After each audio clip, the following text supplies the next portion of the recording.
The spirit of leadership is very easy to pick up. First of all, the leader has studied under someone or multiple people. When we're talking about Moses, a lot of people like to talk about Moses as being this great leader of those of many different beliefs today in 2024. He's recognized by almost every religion. He's recognized as someone who is referenced in many religious doctrines or teachings. Trying to use the simplest words I possibly can, all right? It almost doesn't matter which religion today in 2024 Moses is looked at as a great leader. But what about when he was a student? Where did he learn his information from? He didn't just pop up and all of a sudden start hearing the name of, start understanding God. I think we forget he spent 40 years in Egypt studying. I think we forget he spent 40 years in Ethiopia. 43 years. I think we forget that those are two different cultures. When Joseph, where he brought in the culture of Jacob, or the tribe of Israel,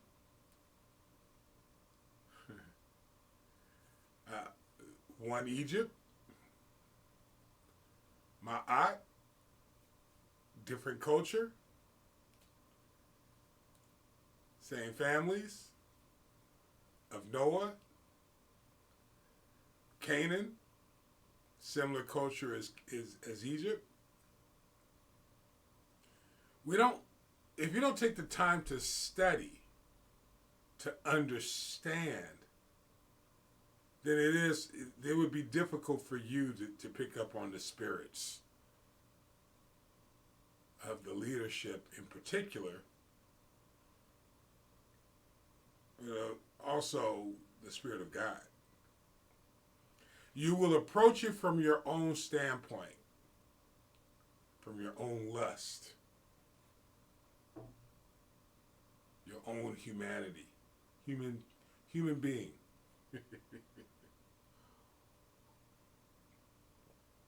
You will see it your way. And not from the standpoint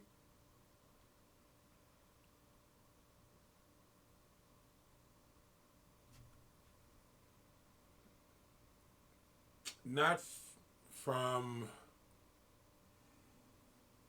the universal, I'll have to explain that later, I'm sure.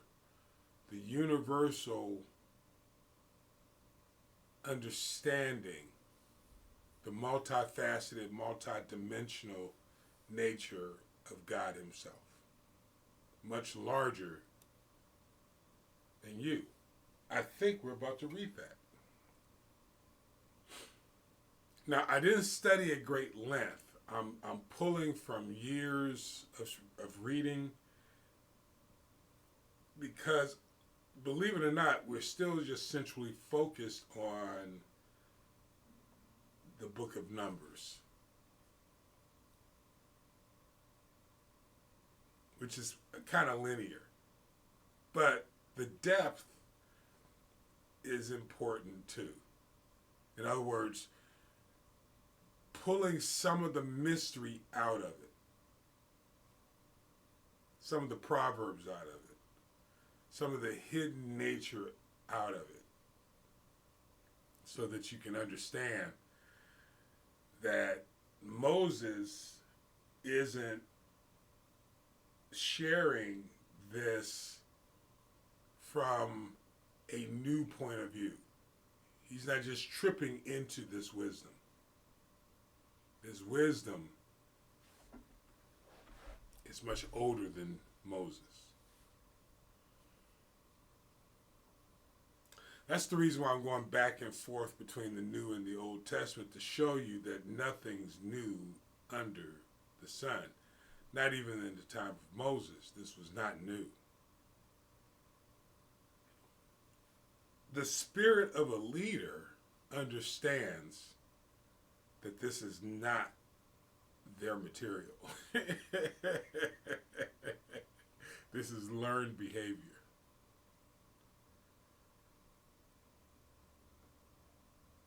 It's what makes a leader meek. Meekness in a leader is not optional.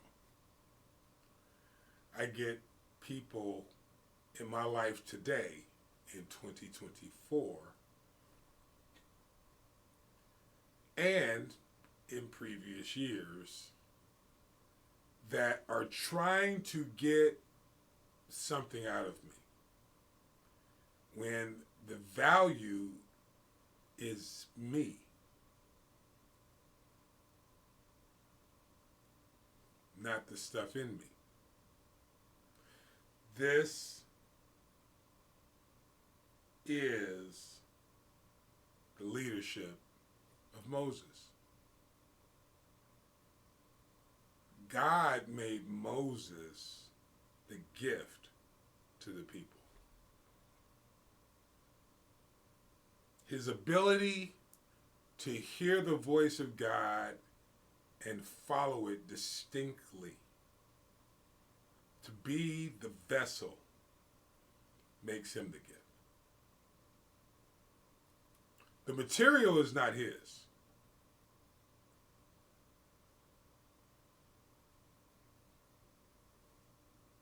It belongs to the Lord. But his ability to hear for the people and not get in the way of the messenger is his meekness.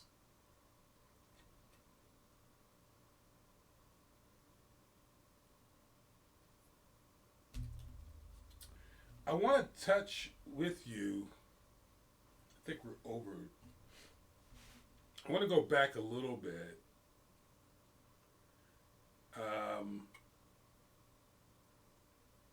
To Numbers chapter 12, verse 8.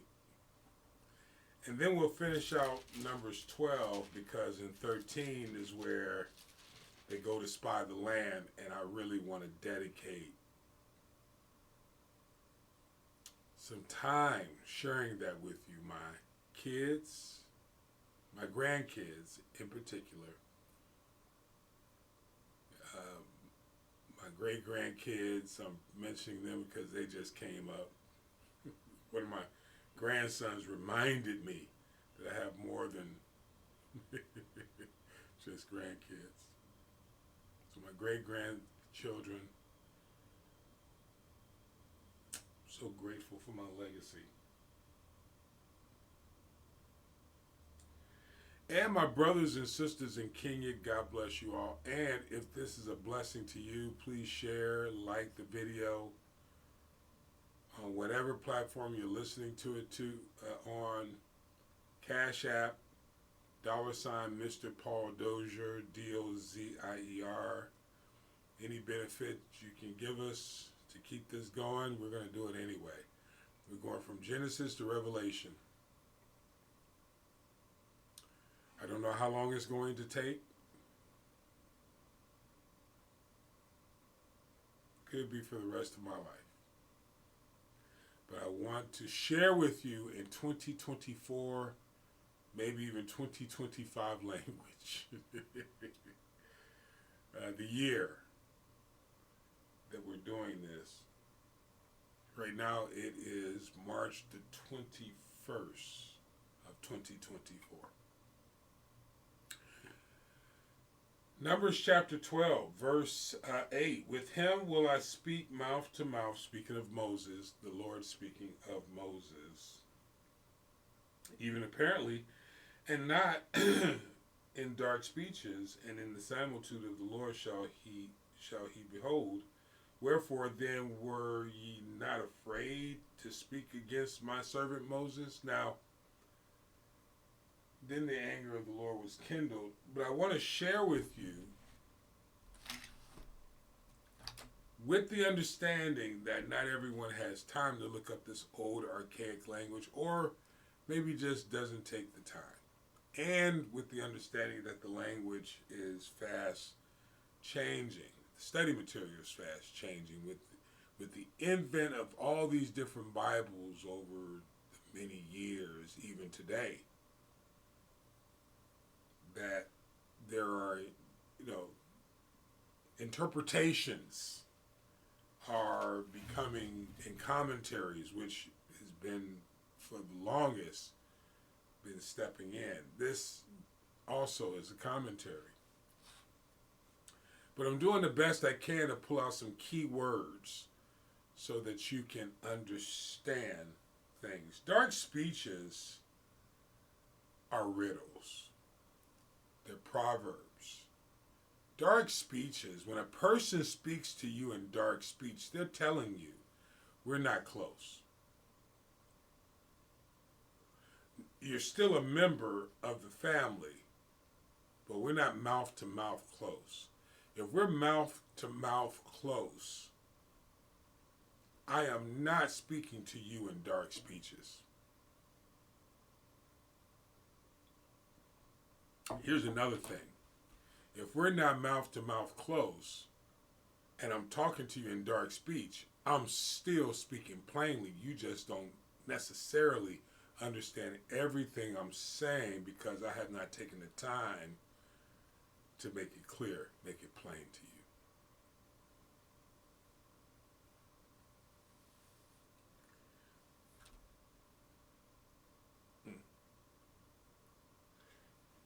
And I want you to look at this.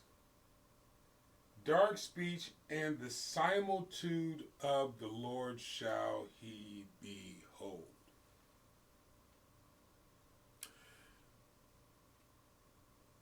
A leader, the spirit of the leader, does not speak his own words. It's another reason why it sounds like dark speech to a lot of people.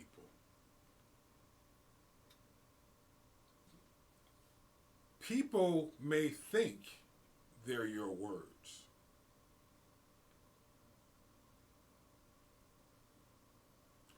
But to get the multiplication principle out of the word and growth and that sort of thing, it has to go well beyond the human being.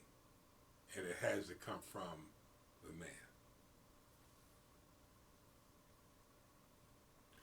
If the leader can't get the human being out the way,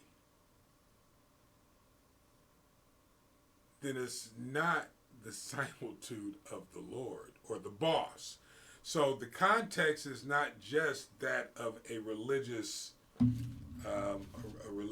or a study of spiritual truths.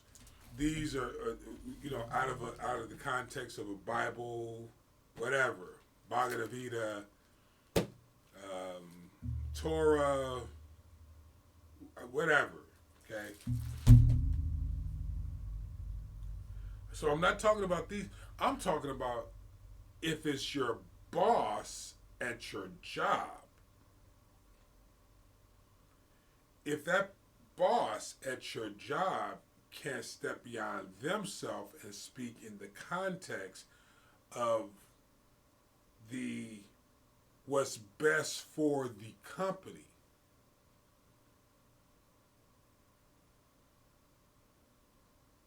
not for the human being. That's leadership. What's best for leading, in this context, the tribes to Canaan. What's best for managing the top leaders, Miriam and Aaron, having discussions with them. Miriam and Aaron, think of it in the context of even a company. Miriam and Aaron, socially, politically, these are spiritual truths that operate in every single realm if we're going to get multiplication. Dark speeches are not for those who are the top leaders. Dark speeches are for the numbers.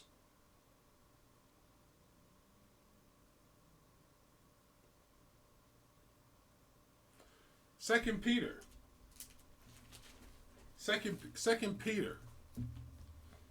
No.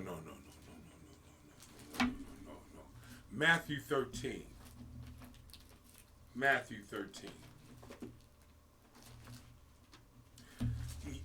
On the previous video, I said I would find it, and it's Matthew 13.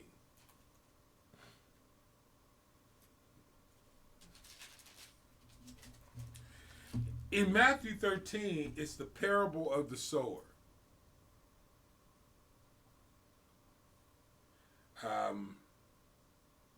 Jesus was speaking a parable because of the whole multitude.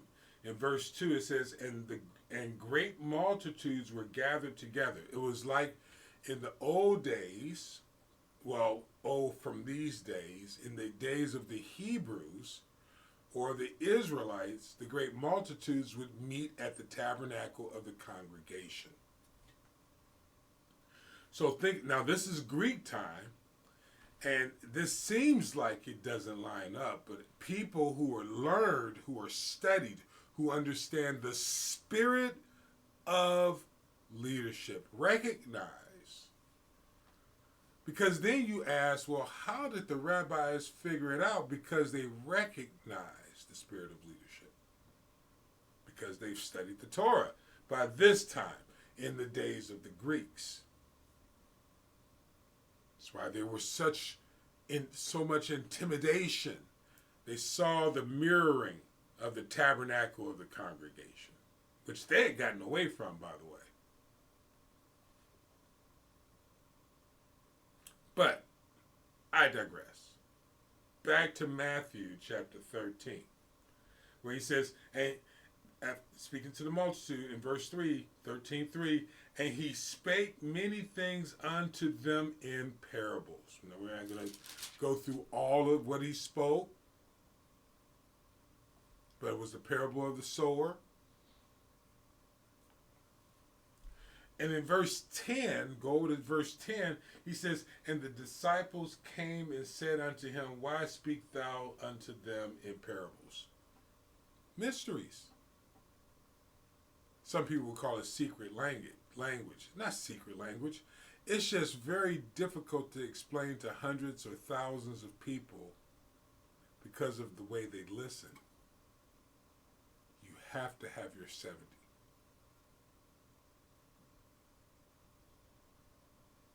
You have to have your 3. You have to have your 12. You have to have those you speak into so that they can speak to the numbers. It's just the way things work. And it's just that simple. Leadership, you can't speak dark mysteries to. Dark mysteries are spoken to, meant to be spoken to the numbers. If you can't speak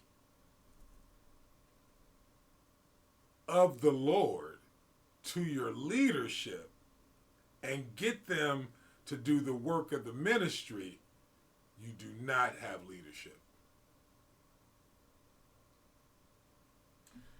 He explains it, because it is given, verse 11, because it is given unto you to know the mysteries of the kingdom of heaven, but to them it is not given.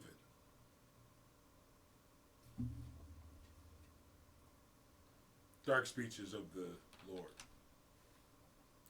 There is a time for dark speeches, but it is not for the leadership. I've had the opportunity to speak with some leaders, even sit in their offices and have conversations.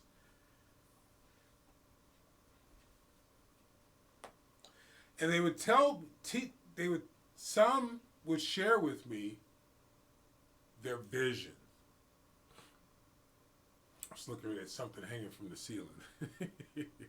They would tell me their vision, their goals, their aspirations, which I thought was fascinating because as soon as they started talking to me, not in dark speeches, I felt that I was part of the leadership and that I had the freedom not to speak in dark speeches. Not true. No, with some leaders, they feel like they can speak freely about themselves, but you can't speak freely about yourself.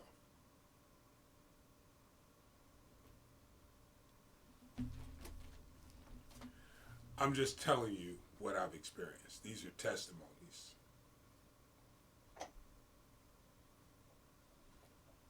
But when you're around secure leaders, dark speeches aren't necessary. This is right here, Numbers chapter 12, verse 8. With him will I speak mouth to mouth, even apparently, and not in dark speeches, and in the similitude of the Lord shall he behold. This is for everyone. This is not just Moses that's why I love the fact that he says of the Lord. The Lord is the boss. I haven't looked it up in this context, but I've looked it up enough times to understand Lord is the boss. Maybe I should look it up in this context. I'll do that next video.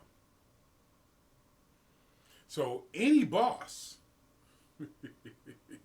speaking to any one of his leaders, because the boss is in control, speaking to his leader does not speak in dark speeches.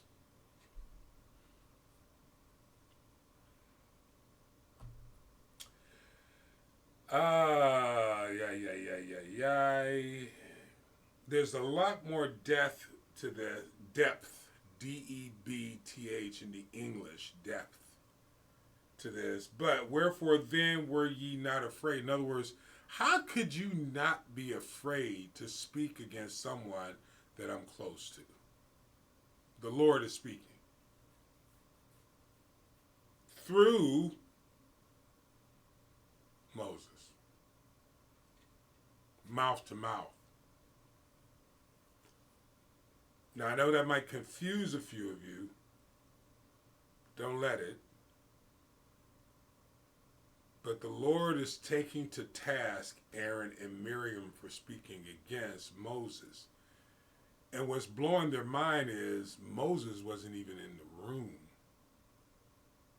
when they were speaking against him. And they're now standing at the tabernacle of the congregation having a conversation with what they think is Moses.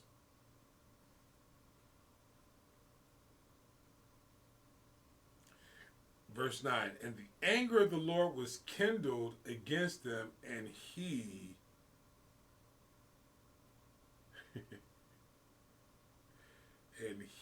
departed. The Lord departed. Now this is what happens when the Lord departs. Because I'm not going to be able to get everything out here. I'm not sure we want to turn it into another video. We might, though.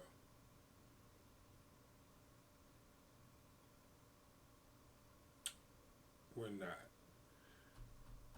This is what happens when the Lord departs. And the cloud departed from the tabernacle, and behold, Miriam leprous.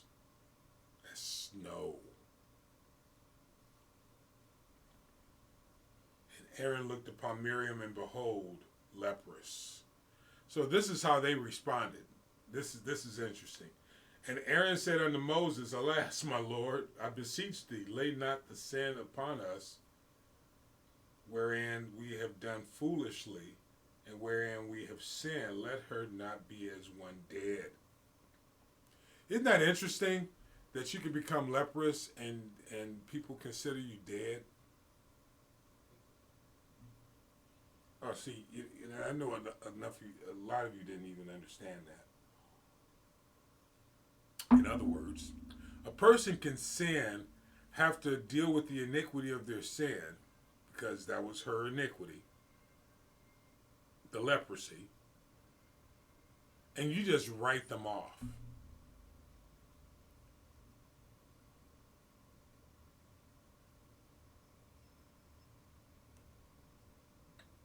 I'm not trying to write anyone off, but what we do want people to recognize is we want them to recognize where they're supposed to be.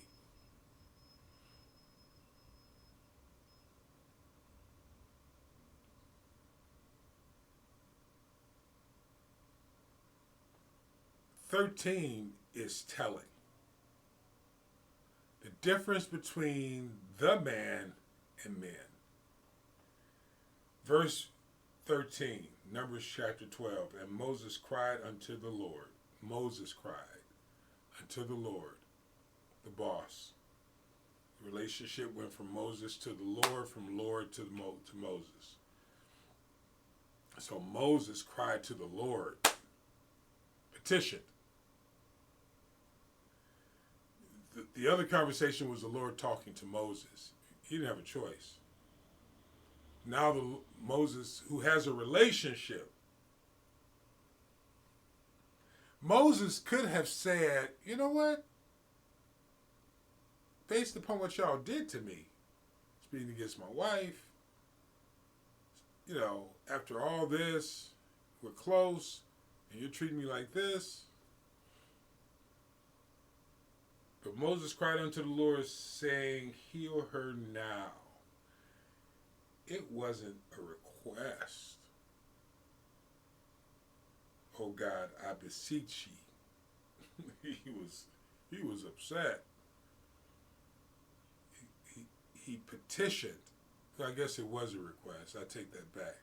But he petitioned in a very touching way.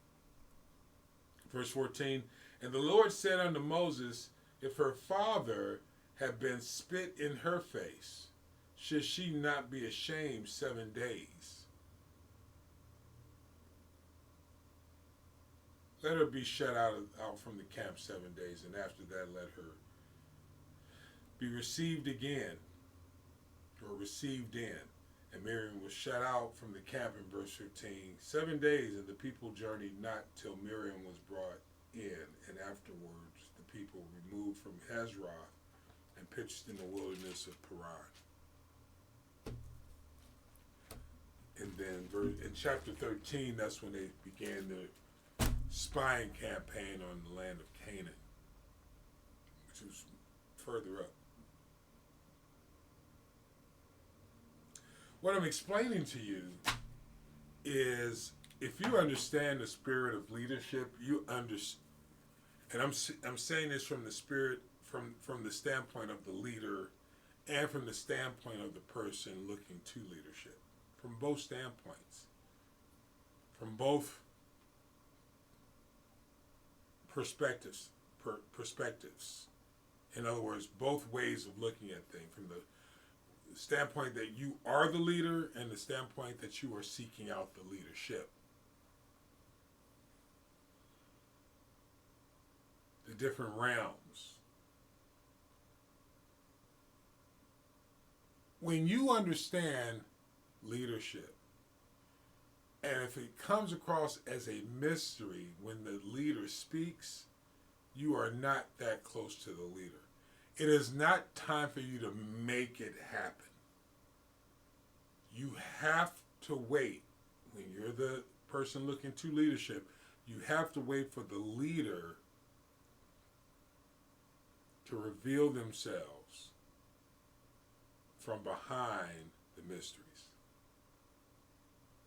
If they are calling you leader, and in other words, you're one of their leaders, and they do not reveal themselves, It is not time for you to make them reveal themselves. You have to understand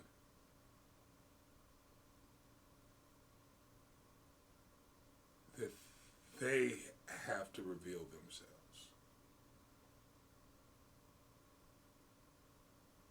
In other words, accept the leader for who they are. Because when it comes to making a choice, you may not be happy with those choices. Because they're still speaking in mysteries.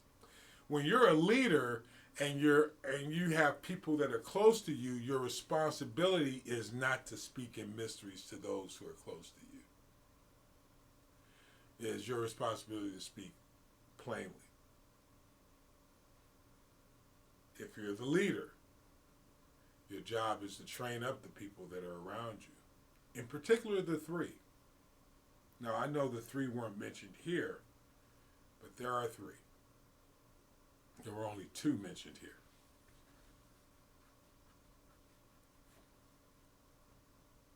In particular, the 12. You've heard about them. They're the princes. Particularly the 70. The consistency of the Word of God is amazing. These numbers are also true in the New Testament if you're paying attention.